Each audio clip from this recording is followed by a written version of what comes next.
Good morning students, a very warm welcome in my chemistry class. Today we have to start group 17 elements. So let us start group 17 elements.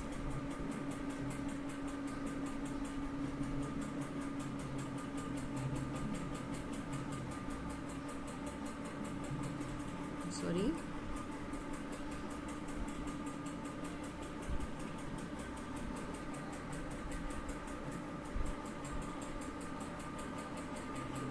Group 17 elements. As the name indicates, it is group 17 elements. It means they have valence electron 7. Valence electron will be 7 in their valence shell. So they have lacking the valency of they have lacking one electron to proceed towards the stability. That's why their valency is 1. ठीक है, इनकी valency 1 होगी और हमेशा ये एक electron accept करके अपनी स्टेबिलिटी को कंप्लीट करेंगे. ठीक है, since they are very good acceptor of electron, that's why they are non metallic in nature. ये सारे क्या होते हैं? नॉन मेटल्स होते हैं. दे आर, अगर हम नॉन मेटेलिक प्रॉपर्टी देखें तो हाईएस्ट नॉन मेटेलिक प्रॉपर्टी इसी ग्रुप में है. ठीक है, चलिए अब बात करते हैं ग्रुप के मेंबर्स की. कौन कौन से मेंबर्स हैं इसमें? Fluorine, chlorine, bromine, iodine and astatine. ठीक है, sorry this is arsenic, astatine AT. ठीक है, fluorine, chlorine, bromine, iodine and astatine. Astatine is radio active.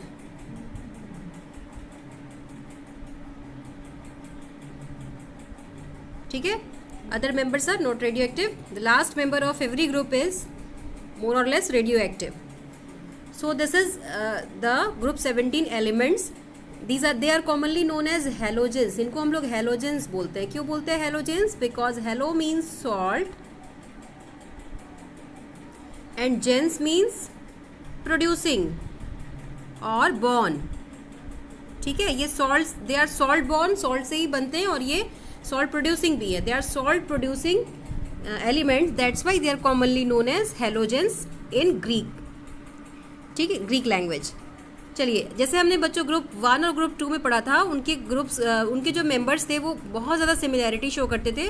वैसे ही ग्रुप 17 के एलिमेंट्स भी बहुत ज़्यादा सिमिलैरिटी शो करते हैं. उनकी प्रॉपर्टीज़ में वेरिएशंस हमें बहुत कम मिलते हैं. They all are showing very similarity in their properties. ठीक है, so first of all we will discuss its occurrence. ये सब एनसीईआरटी में दिया हुआ है. अब आपको तरीका पता है आपको क्या क्या लिखना है. ग्रुप 17 में आप सारी चीज़ें लिखेंगे. ग्रुप 17 का जनरल इंट्रोडक्शन लिखेंगे, वैलेंस इलेक्ट्रॉन के बारे में लिखेंगे, इनको हेलोजेंस क्यों कहते हैं लिखेंगे, ग्रुप के मेंबर्स लिखेंगे, उसके बाद उनके अक्रेंस के बारे में लिखेंगे. ठीक है, अक्रेंस में आप देखेंगे कि fluorine the first member which is present in सबसे ज़्यादा अमाउंट पे तो फ्लोरीन, क्लोरीन और उसके बाद ब्रोमीन और आयोडीन पाए जाते हैं. सबसे ज़्यादा फ्लोरीन, क्लोरीन पाए जाते हैं और ब्रोमीन और आयोडीन ये थोड़ा लेस कॉमन है. ठीक है, लेकिन फ्लोरीन और chlorine is very common, very abundant. ठीक है, फ्लोरीन कहाँ पाया जाता है? फ्लोराइड्स में, इनसॉल्युबल फ्लोराइड्स में. ठीक है, let me move to the next page. Fluorine is found in insoluble fluorides जैसे कैल्शियम फ्लोराइड. ठीक है, क्रायोलाइट का नाम सुना होगा आपने, Na3AlF6, this is cryolite.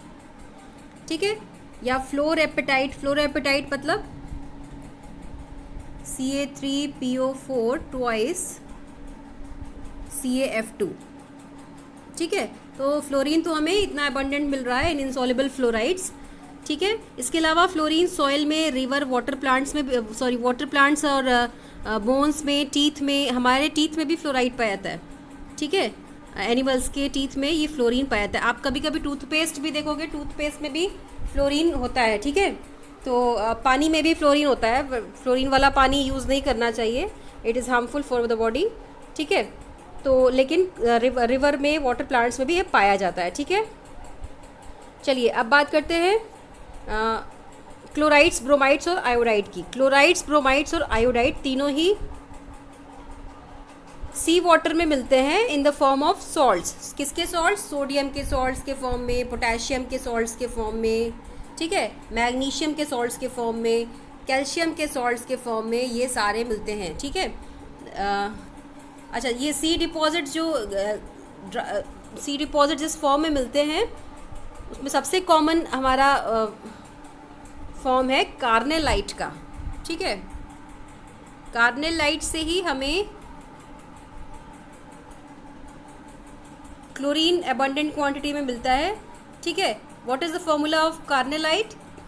KCl MgCl2 6H2, this is carnallite, ठीक है। So chlorine obtained from carnallite. इसके अलावा आयोडीन आपको मिल सकता है सीवीड्स से। आपने कुछ सीवीड्स का नाम सुना होगा, which are iodine containing seaweeds, ठीक है।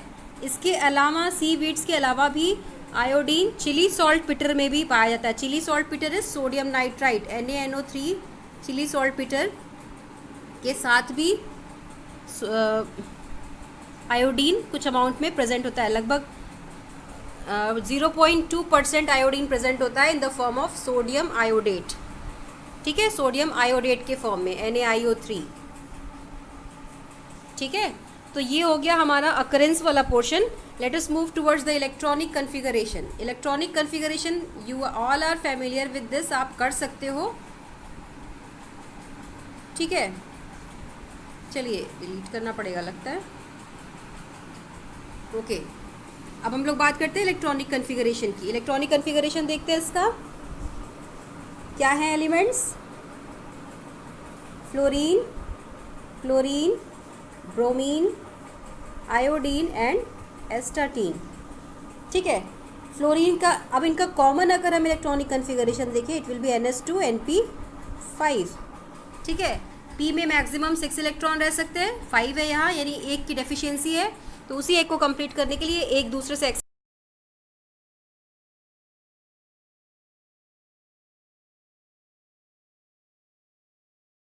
So now we will see the electronic configuration of all the elements. The first one is the fluorine.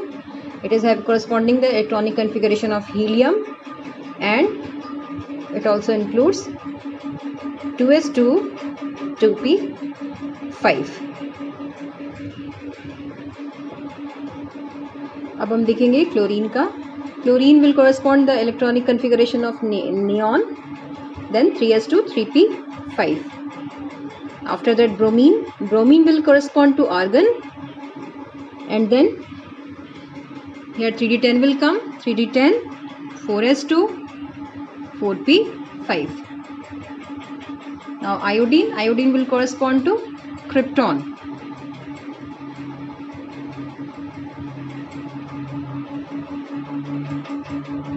and 4d10 5s2 5p5. And the last one is astatine. Astatine will correspond to xenon. Here F block came, so it will be the 4f14, then 5d10. After that 6s2 6p5. Students, I think you don't have any problem in electronic configuration. 11th में हमने इतने अच्छे से discuss किया electronic configuration कि आपको electronic configuration में कोई भी प्रॉब्लम नहीं होनी चाहिए, ठीक है। आप इसको फिर से एक बार अपने से करने की कोशिश करेंगे, ये आराम से आपको समझ में आ जाएगा, ठीक है। So here we have completed the electronic configuration. Now we will see the trends, periodic trends. First of all we will see the periodic trend of atomic and ionic radii. In the whole periodic table,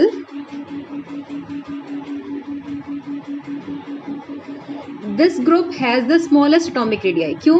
क्योंकि जब भी हम left to right move करते हैं तो periodic table में radii decrease करता है, ठीक है। लेकिन अगर ऊपर से नीचे देखें तो ये रेडियाई इंक्रीज करेगी। क्यों इंक्रीज करेगी? क्योंकि शेल्स ऐड हो रही हैं, शेल्स ऐड होने से एटॉमिक रेडियाई विल इंक्रीज, ठीक है। तो फ्लोरीन टू आयोडीन तो रेडियाई इंक्रीज करेगी, लेकिन अगर हम पर्टिकुलर किसी पीरियड में देखें तो पूरे पीरियड में सबसे छोटा रेडियाई इन्हीं का होता है। इसके बाद 18 ग्रुप आता है। 18 ग्रुप में एबनॉर्मली हमें रेडियाई का इंक्रीज दिखता है। वो क्यों दिखता है? जब हम 18 ग्रुप पढ़ेंगे तो वहाँ हम डिस्कस करेंगे। ठीक है, तो फ्लोरीन की जो एटॉमिक रेडियाई है दैट इज एक्सट्रीमली स्मॉल, बहुत ही स्मॉल है। ठीक है, और ऊपर से नीचे रेडियाई बढ़ रही है। क्यों? क्योंकि शेल्स ऐड हो रही है। ठीक है, अब बात करते हैं आयोनाइजेशन एनर्जी की। ठीक है, ionisation energy top to bottom increases, sorry ionisation enthalpy इस ग्रुप पर्टिकुलर ग्रुप की बहुत हाई होती है। ठीक है, इन कंपेरिजन अगर किसी भी पीरियड में हम कंपेयर करें, लेकिन अगर ऊपर से नीचे आयोनाइजेशन एंथैल्पी देखें तो आयोनाइजेशन एंथैल्पी डिक्रीजेस। क्यों डिक्रीजेस? क्योंकि साइज बढ़ रहा है तो आयोनाइजेशन एंथैल्पी डिक्रीज होगी। ठीक है, चलिए आगे बढ़ते हैं। Let me write again this series: fluorine, chlorine, bromine, iodine and astatine. Let us talk about electron gain enthalpy. Halogens have maximum negative electron gain enthalpy. Halogens का जो इलेक्ट्रॉन गेन एंथैल्पी है वो मैक्सिमम नेगेटिव होता है। Positive electron gain enthalpy किसकी होती है पूरे पीरियोडिक टेबल में? सिर्फ 18th ग्रुप की, क्योंकि 18th ग्रुप ही ऐसा ग्रुप है जिसमें इलेक्ट्रॉन को ऐड करने के लिए हमें एनर्जी देनी पड़ती है। अदरवाइज सभी में इलेक्ट्रॉन ऐड करने पे एनर्जी रिलीज होती है। ठीक है, अब इस ग्रुप की हेलोजेंस की इलेक्ट्रॉन गेन एंथैल्पी नेगेटिव तो है ही, नेगेटिव में हाईएस्ट है। उसमें भी अगर हम ऊपर से नीचे देखें तो ये इलेक्ट्रॉन गेन एंथैल्पी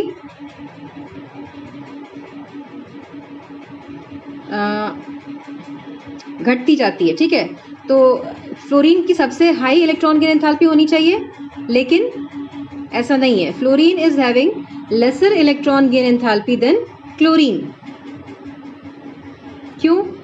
क्योंकि फ्लोरीन का साइज स्मॉल है और electronic configuration is 2s2 2p5, मतलब p में 5 इलेक्ट्रॉन्स हैं। ठीक है, तो p में 5 इलेक्ट्रॉन्स मतलब साइज छोटा और 5 इलेक्ट्रॉन होने की वजह से क्या हो जाएगा? इंटर इलेक्ट्रॉनिक रिपल्शन हो जाएगा, जिसकी वजह से इसकी इलेक्ट्रॉन गेन एंथैल्पी क्लोरीन से कम हो जाती है। ठीक है, इट मीन्स अगर हम पूरे 2p5 देखें, अगर 2p5 में छोटा सा साइज फ्लोरीन का और 5 इलेक्ट्रॉन, तो इंटर इलेक्ट्रॉनिक रिपल्शन की वजह से फ्लोरीन की इलेक्ट्रॉन गेन एंथैल्पी क्लोरीन से कम हो जाती है। इट मीन्स अगर पूरे पीरियोडिक टेबल में देखा जाए कि maximum negative electron gain enthalpy किसकी है, तो वो है क्लोरीन। ठीक है, so chlorine is having the maximum negative electron gain enthalpy in the whole periodic table. ठीक है, और अगर पूरे पीरियोडिक टेबल में नेगेटिव इलेक्ट्रॉन गेन एंथैल्पी देखें मैक्सिमम किस ग्रुप की है, तो वो हेलोजन ग्रुप की है। ठीक है, लेकिन ऊपर से नीचे ये इलेक्ट्रॉन गेन एंथैल्पी घटती जाती है ग्रुप में। ठीक है, अब बात करेंगे इलेक्ट्रोनेगेटिविटी की। इलेक्ट्रोनेगेटिविटी हाईएस्ट है फ्लोरीन की, ऊपर से नीचे ये इलेक्ट्रोनेगेटिविटी डिक्रीज करती है। Electronegativity decreases down the group. So fluorine is that atom which is having the highest electronegativity in the halogens group or the periodic table, but chlorine is that element which is having the highest negative electron gain enthalpy in the whole periodic table. ठीक है, और अगर बात करें तो ये these are the non metals of whole periodic table. Non metallic character decreases down the group.